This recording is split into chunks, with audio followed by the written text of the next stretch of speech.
San Benito de Nursia, 480-547.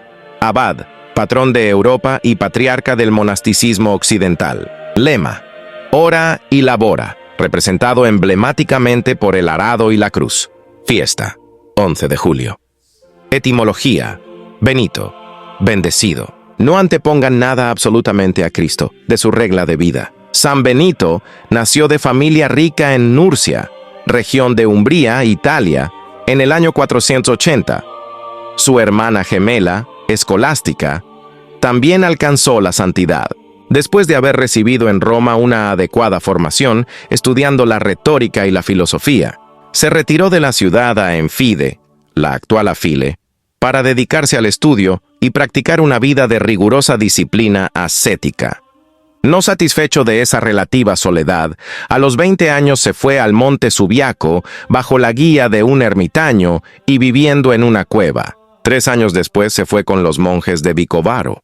No duró allí mucho ya que lo eligieron prior, pero después trataron de envenenarlo por la disciplina que les exigía. Con un grupo de jóvenes, entre ellos Plácido y Mauro, fundó su primer monasterio en la montaña de Casino en 529 y escribió La Regla, cuya difusión le valió el título de patriarca del monaquismo occidental. Fundó numerosos monasterios, centros de formación y cultura capaces de propagar la fe en tiempos de crisis. Vida de oración, disciplina y trabajo. Se levantaba a las 2 de la madrugada a rezar los salmos, pasaba horas rezando y meditando, hacía también horas de trabajo manual, imitando a Jesucristo. Veía el trabajo como algo honroso. Su dieta era vegetariana y ayunaba diariamente, sin comer nada hasta la tarde. Recibía a muchos para dirección espiritual. Algunas veces acudía a los pueblos con sus monjes a predicar. Era famoso por su trato amable con todos. Su gran amor y su fuerza fueron la Santa Cruz con la que hizo muchos milagros. Fue un poderoso exorcista. Este don para someter a los espíritus malignos lo ejerció utilizando como sacramental la famosa cruz de San Benito. San Benito predijo el día de su propia muerte, que ocurrió el 21 de marzo del 547, pocos días después de la muerte de su hermana, Santa Escolástica. Desde finales del siglo VIII, muchos lugares comenzaron a celebrar su fiesta el 11 de julio. Biografía de San Benito, adaptada de Vidas de los Santos de Butler. Si atendemos a la enorme influencia ejercida en Europa por los seguidores de San Benito, es desalentador comprobar que no tenemos biografías contemporáneas del padre del monasticismo occidental. Lo poco que conocemos acerca de sus primeros años proviene de los diálogos de San Gregorio, quien no proporciona una historia completa, sino solamente una serie de escenas para ilustrar los milagrosos incidentes de su carrera. Benito nació y creció en la noble familia Anicia, en el antiguo pueblo de Sabino en Nursia, en la Umbría en el año 480.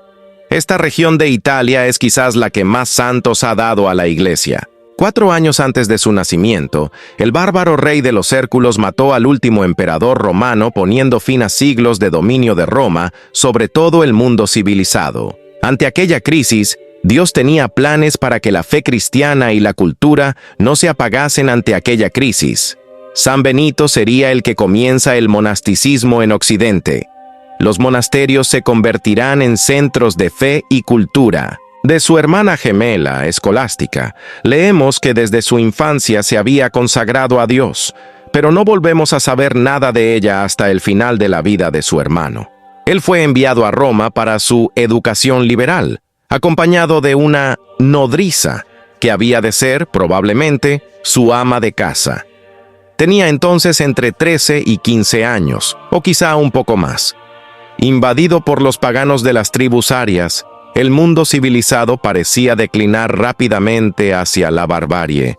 Durante los últimos años del siglo V, la Iglesia estaba agrietada por los cismas, ciudades y países desolados por la guerra y el pillaje. Vergonzosos pecados campeaban tanto entre cristianos como entre gentiles, y se ha hecho notar que no existía un solo soberano o legislador que no fuera ateo, pagano o hereje. En las escuelas y en los colegios, los jóvenes imitaban los vicios de sus mayores, y Benito asqueado por la vida licenciosa de sus compañeros y temiendo llegar a contaminarse con su ejemplo, decidió abandonar Roma. Se fugó, sin que nadie lo supiera, excepto su nodriza, que lo acompañó. Existe una considerable diferencia de opinión en lo que respecta a la edad en que abandonó la ciudad, pero puede haber sido aproximadamente a los 20 años. Se dirigieron al poblado de Enfide, en las montañas, a 30 millas de Roma. No sabemos cuánto duró su estancia, pero fue suficiente para capacitarlo a determinar su siguiente paso. Pronto se dio cuenta de que no era suficiente haberse retirado de las tentaciones de Roma. Dios lo llamaba para ser un ermitaño y para abandonar el mundo, y en el pueblo lo mismo que en la ciudad. El joven no podía llevar una vida escondida, especialmente después de haber restaurado milagrosamente un objeto de barro que su nodriza había pedido prestado y accidentalmente roto. En busca de completa soledad, Benito partió una vez más, solo, para remontar las colinas hasta que llegó a un lugar conocido como Subiaco, llamado así por el lago artificial formado en tiempos de Claudio, gracias a la represión de las aguas del Anio. En esta región rocosa y agreste se encontró con un monje llamado Romano, al que abrió su corazón, explicándole su intención de llevar la vida de un ermitaño. Romano mismo vivía en un monasterio a corta distancia de ahí. Con gran celo sirvió al joven, vistiéndolo con un hábito de piel y conduciéndolo a una cueva en una montaña rematada por una roca alta, de la que no podía descenderse y cuyo ascenso era peligroso, tanto por los precipicios como por los tupidos bosques y malezas que la circundaban. En la desolada caverna, Benito pasó los siguientes 3 años de su vida ignorado por todos, menos por Romano, quien guardó su secreto y diariamente llevaba pan al joven recluso, quien lo subía en un canastillo que izaba mediante una cuerda. San Gregorio dice que el primer forastero que encontró el camino hacia la cueva fue un sacerdote quien, mientras preparaba su comida un domingo de resurrección, oyó una voz que le decía: «Estás preparándote un delicioso platillo, mientras mi siervo Benito padece hambre». El sacerdote inmediatamente se puso a buscar al ermitaño, al que encontró al fin con gran dificultad. Después de haber conversado durante un tiempo sobre Dios y las cosas celestiales, el sacerdote lo invitó a comer, diciéndole que era el día de Pascua, en el que no hay razón para ayunar. Benito, quien sin duda había perdido el sentido del tiempo y ciertamente no tenía medios de calcular los ciclos lunares, repuso que no sabía que era el día de tan grande solemnidad. Comieron juntos y el sacerdote volvió a casa. Poco tiempo después, el santo fue descubierto por algunos pastores, quienes al principio lo tomaron por un animal salvaje, porque estaba cubierto con una piel nueve de bestia, y porque no se imaginaban que un ser humano viviera entre las rocas. Cuando descubrieron que se trataba de un siervo de Dios, quedaron gratamente impresionados y sacaron algún fruto de sus enseñanzas. A partir de ese momento, empezó a ser conocido y mucha gente lo visitaba, proveyéndolo de alimentos y recibiendo de él instrucciones y consejos. Aunque vivía apartado del mundo, San Benito, como los padres del desierto, tuvo que padecer las tentaciones de la carne y del demonio, algunas de las cuales han sido descritas por San Gregorio. Cierto día, cuando estaba solo, se presentó el tentador. Un pequeño pájaro negro, vulgarmente llamado mirlo, empezó a volar alrededor de su cabeza, y se le acercó tanto que si hubiese querido, habría podido cogerlo con la mano, pero al hacer la señal de la cruz, el pájaro se alejó. Una violenta tentación carnal como nunca antes había experimentado siguió después. El espíritu maligno le puso ante su imaginación el recuerdo de cierta mujer que él había visto hacía tiempo, e inflamó su corazón con un deseo tan vehemente que tuvo una gran dificultad para reprimirlo. Casi vencido, pensó en abandonar la soledad. De repente, sin embargo, ayudado por la gracia divina, encontró la fuerza que necesitaba y viendo cerca de ahí un tupido matorral de espinas y zarzas, se quitó sus vestiduras y se arrojó entre ellos. Ahí se revolcó hasta que todo su cuerpo quedó lastimado. Así, mediante aquellas heridas corporales, curó las heridas de su alma, y nunca volvió a verse turbado en aquella forma. En Vicovaro, en Tívoli y en Subiaco, sobre la cumbre de un farallón que domina a Anio, residía por aquel tiempo una comunidad de monjes, cuyo abad había muerto y por lo tanto decidieron pedir a San Benito que tomara su lugar. Al principio rehusó, asegurando a la delegación que había venido a visitarle que sus modos de vida no coincidían. Quizá él había oído hablar de ellos. Sin embargo, los monjes le importunaron tanto que acabó por ceder y regresó con ellos para hacerse cargo del gobierno. Pronto se puso en evidencia que sus estrictas nociones de disciplina monástica no se ajustaban a ellos, porque quería que todos vivieran en celdas horadadas en las rocas y a fin de deshacerse de él, llegaron hasta poner veneno en su vino. Cuando hizo el signo de la cruz sobre el vaso, como era su costumbre, este se rompió en pedazos como si una piedra hubiera caído sobre él. «Dios os perdone, hermanos», dijo el abad con tristeza. «¿Por qué habéis maquinado esta perversa acción contra mí? ¿No os dije que mis costumbres no estaban de acuerdo con las vuestras? Id y encontrad un abad a vuestro gusto, porque después de esto yo no puedo quedarme por más tiempo entre vosotros». El mismo día retornó a Subiaco, no para llevar por más tiempo una vida de retiro, sino con el propósito de empezar la gran obra para la que Dios lo había preparado durante estos años de vida oculta. Empezaron a reunirse a su alrededor los discípulos atraídos por su santidad y por sus poderes milagrosos, tanto seglares que huían del mundo como solitarios que vivían en las montañas. San Benito se encontró en posición de empezar aquel gran plan, quizás revelado a él en la retirada cueva, de reunir en aquel lugar, como en un aprisco del Señor, a muchas y diferentes familias de santos monjes dispersos en varios monasterios y regiones, a fin de hacer de ellos un solo rebaño según su propio corazón, para unirlos más y ligarlos con los fraternales lazos, en una casa de Dios, bajo una observancia regular y en permanente alabanza al nombre de Dios. Por lo tanto, colocó a todos los que querían obedecerle en los 12 monasterios hechos de madera, cada uno con su prior. Él tenía la suprema dirección sobre todos, desde donde vivía con algunos monjes escogidos, a los que deseaba formar con especial cuidado. Hasta ahí, no tenía escrita una regla propia, pero según un antiguo documento, los monjes de los 12 monasterios aprendieron la vida religiosa, siguiendo no una regla escrita, sino solamente el ejemplo de los actos de San Benito. Romanos y bárbaros, ricos y pobres, se ponían a disposición del santo, quien no hacía distinción de categoría social o nacionalidad. Después de un tiempo, los padres venían para confiarles a sus hijos a fin de que fueran educados y preparados para la vida monástica. San Gregorio nos habla de 2 nobles romanos, Tértulo, el patricio y Equitius, quienes trajeron a sus hijos, Plácido, de 7 años, y Mauro, de 12, y dedica varias páginas a estos jóvenes novicios. Véase San Mauro 15 de enero y San Plácido 5 de octubre.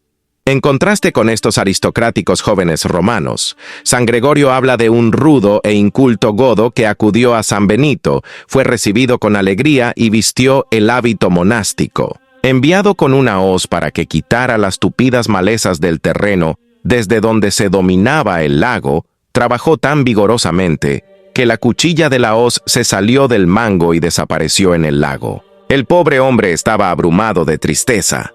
Pero tan pronto como San Benito tuvo conocimiento del accidente, condujo al culpable a la orilla de las aguas, le arrebató el mango y lo arrojó al lago. Inmediatamente desde el fondo, surgió la cuchilla de hierro y se ajustó automáticamente al mango. El abad devolvió la herramienta diciendo: «Toma, prosigue tu trabajo y no te preocupes». No fue el menor de los milagros que San Benito hizo para acabar con el arraigado prejuicio contra el trabajo manual, considerado como degradante y servil. Creía que el trabajo no solamente dignificaba, sino que conducía a la santidad y por lo tanto lo hizo obligatorio para todos los que ingresaban a su comunidad, nobles y plebeyos por igual. No sabemos cuánto tiempo permaneció el santo en Subiaco, pero fue lo suficiente para establecer su monasterio sobre una base firme y fuerte. Su partida fue repentina y parece haber sido impremeditada. Vivía en las cercanías un indigno sacerdote llamado Florencio, quien, viendo el éxito que alcanzaba San Benito y la gran cantidad de gente que se reunía en torno suyo, sintió envidia y trató de arruinarlo. Pero como fracasó en todas sus tentativas para desprestigiarlo mediante la calumnia y para matarlo con un pastel envenenado que le envió, que según San Gregorio fue arrebatado milagrosamente por un cuervo, trató de seducir a sus monjes, introduciendo una mujer de mala vida en el convento. El abad, dándose perfecta cuenta de que los malvados planes de Florencio estaban dirigidos contra él personalmente, resolvió abandonar Subiaco por miedo de que las almas de sus hijos espirituales continuaran siendo asaltadas y puestas en peligro. Dejando todas sus cosas en orden, se encaminó desde Subiaco al territorio de Monte Cassino. Es esta una colina solitaria en los límites de Campania, que domina por 3 lados estrechos valles que corren hacia las montañas y por el cuarto hasta el Mediterráneo, una planicie ondulante que fue alguna vez rica y fértil, pero que, carente de cultivos por las repetidas irrupciones de los bárbaros, se había convertido en pantanosa y malsana. La población de Monte Cassino, en otro tiempo lugar importante, había sido aniquilada por los godos y los pocos habitantes que quedaban habían vuelto al paganismo, o mejor dicho, nunca lo habían dejado. Estaban acostumbrados a ofrecer sacrificios en un templo dedicado a Apolo, sobre la cuesta del monte. Después de 40 días de ayuno, el santo se dedicó, en primer lugar, a predicar a la gente y a llevarla a Cristo.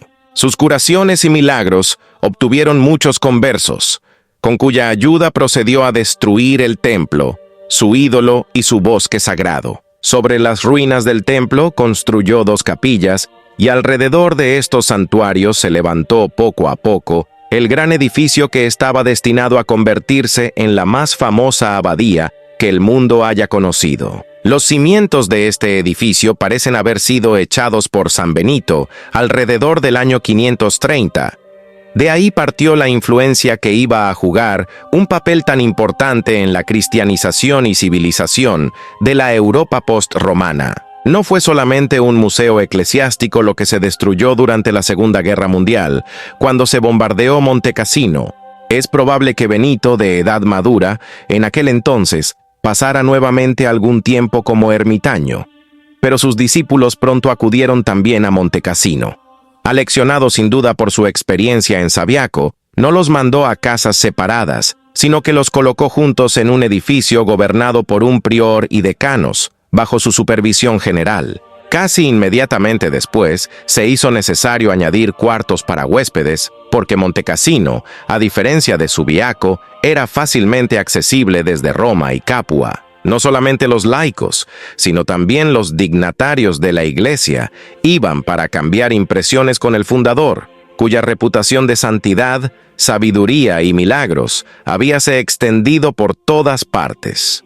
Tal vez fue durante ese periodo cuando comenzó su regla, de la que San Gregorio dice que da a entender todo su método de vida y disciplina, porque no es posible que el santo hombre pudiera enseñar algo distinto de lo que practicaba.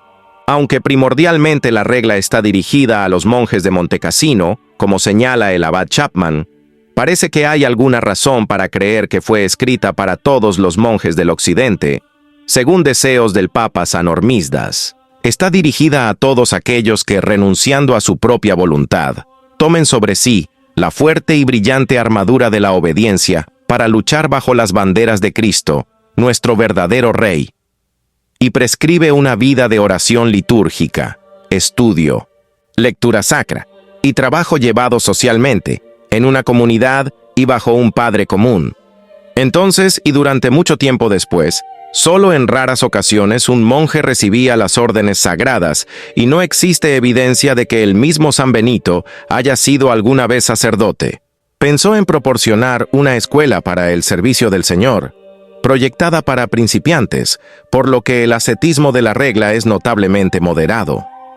No se alentaban austeridades anormales ni escogidas por uno mismo, y cuando un ermitaño que ocupaba una cueva cerca de Monte Cassino encadenó sus pies a la roca, San Benito le envió un mensaje que decía: «Si eres verdaderamente un siervo de Dios, no te encadenes con hierro, sino con la cadena de Cristo». La gran visión en la que Benito contempló, como en un rayo de sol, a todo el mundo alumbrado por la luz de Dios, resume la inspiración de su vida y de su regla. El santo abad, lejos de limitar sus servicios a los que querían seguir su regla, extendió sus cuidados a la población de las regiones vecinas. Curaba a los enfermos, consolaba a los tristes, distribuía limosnas y alimentó a los pobres, y se dice que en más de una ocasión resucitó a los muertos. Cuando la Campania sufría un hambre terrible, donó todas las provisiones de la abadía, con excepción de 5 panes. «No tenéis bastante ahora», dijo a sus monjes, notando su consternación, «pero mañana tendréis de sobra». A la mañana siguiente, 200 sacos de harina fueron depositados por manos desconocidas en la puerta del monasterio. Otros ejemplos se han proporcionado para ilustrar el poder profético de San Benito, al que se añadía el don de leer los pensamientos de los hombres. Un noble al que convirtió lo encontró cierta vez llorando e inquirió la causa de su pena. El abad repuso: «Este monasterio que yo he construido y todo lo que he preparado para mis hermanos ha sido entregado a los gentiles por un designio del Todopoderoso. Con dificultad he logrado obtener misericordia para sus vidas». La profecía se cumplió 40 años después, cuando la abadía de Montecassino fue destruida por los lombardos. Cuando el godo Totila avanzaba triunfante a través del centro de Italia, concibió el deseo de visitar a San Benito, porque había oído hablar mucho de él.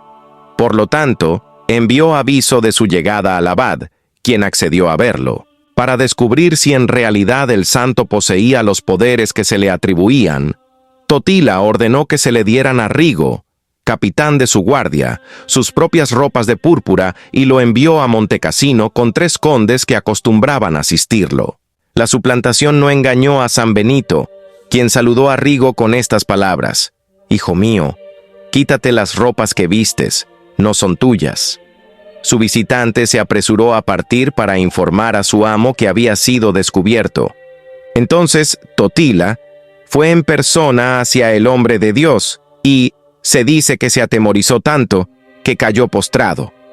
Pero Benito lo levantó del suelo, le recriminó por sus malas acciones y le predijo, en pocas palabras, todas las cosas que le sucederían. Al punto, el rey imploró sus oraciones y partió, pero desde aquella ocasión fue menos cruel.